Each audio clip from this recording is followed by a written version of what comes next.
आपने अभी तक हमारा चैनल सब्सक्राइब नहीं किया तो अभी सब्सक्राइब करें और बेल आइकॉन को क्लिक करके हमारी लेटेस्ट वीडियोस के बारे में अपडेट जानें। हेलो माय डियर फ्रेंड्स, चलिए पीजीटी कॉमर्स में अब हम पढ़ाई करते हैं अपनी बीएसटी की बिजनेस स्टडी से या कॉमर्स में क्या क्या क्वेश्चंस आ सकते हैं।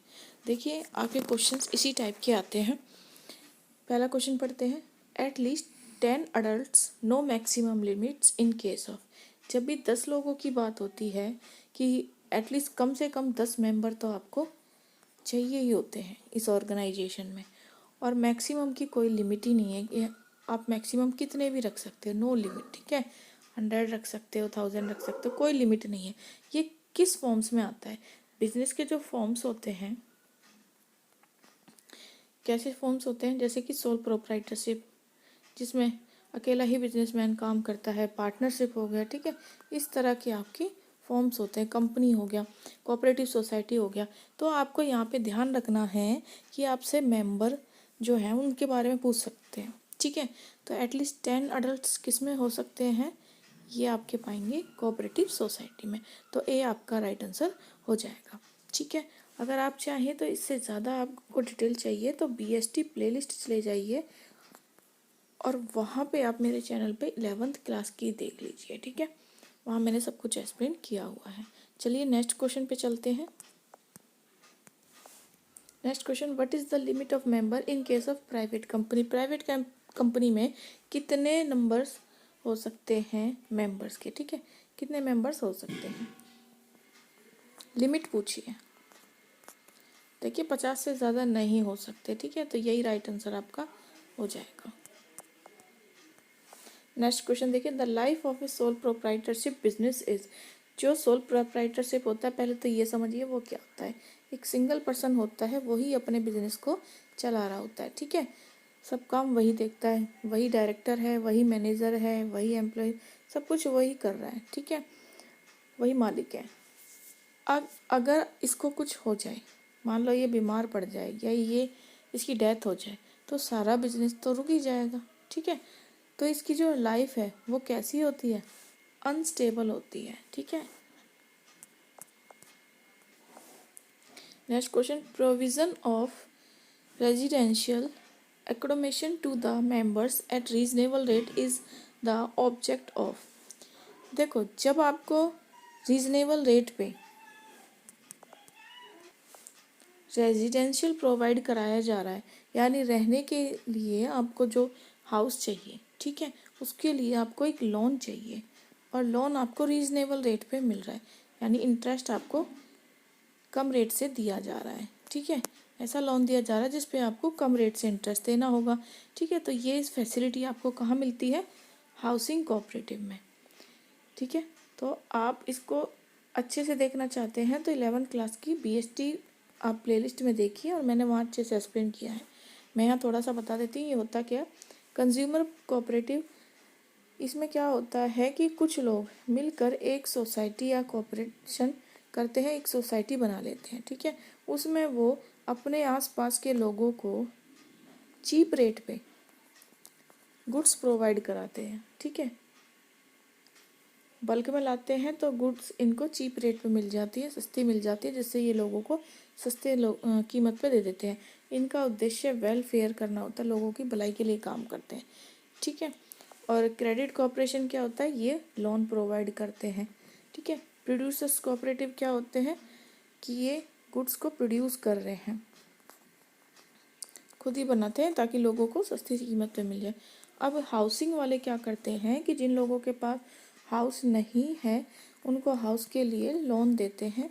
ठीक है, और ये लोन कम परसेंटेज पे इंटरेस्ट रेट रखा जाता है। ठीक है, तो यहाँ आपसे रेजिडेंशियल मतलब रहने की जगह, और ये कौन प्रोवाइड करेगा? Housing cooperative, in which there is separation of ownership and management as per law is called.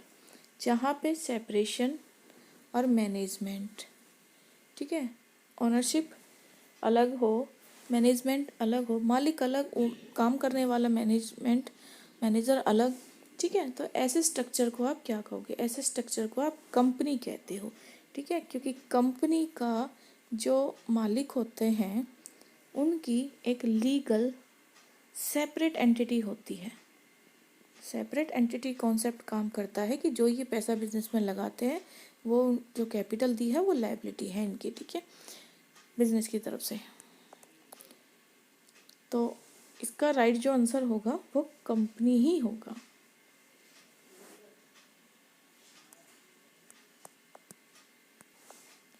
All business organisation, इसमें तो सब कुछ आ जाता है, ठीक है, कि सभी टाइप्स के बिजनेस हो सकते हैं। तो ये पर्टिकुलर आंसर नहीं हो सकता क्योंकि यहाँ पे सेपरेशन ओनरशिप के बारे में बात की है।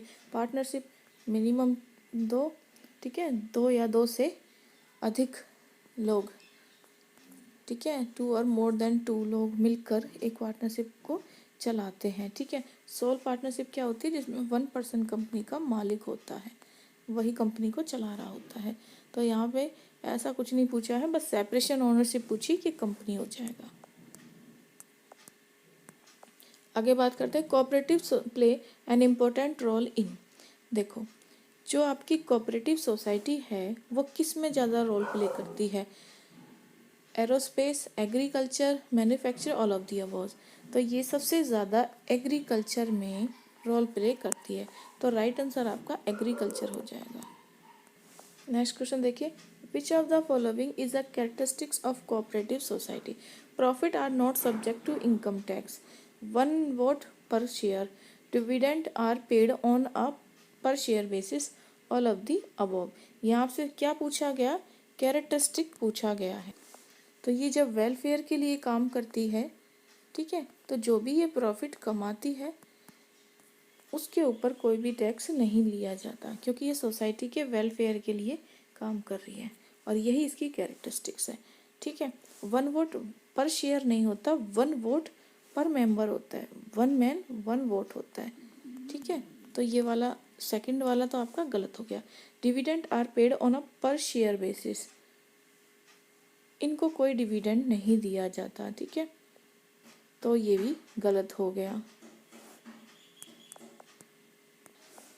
देखिए नेक्स्ट क्वेश्चन कहता है, a dash provide for the greatest degree of continuity.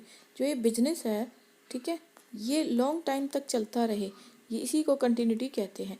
तो देखिए जनरल पार्टनरशिप में जैसे ही 2 पार्टनर्स के बीच में फाइट हो गई तो बिजनेस ख़त्म।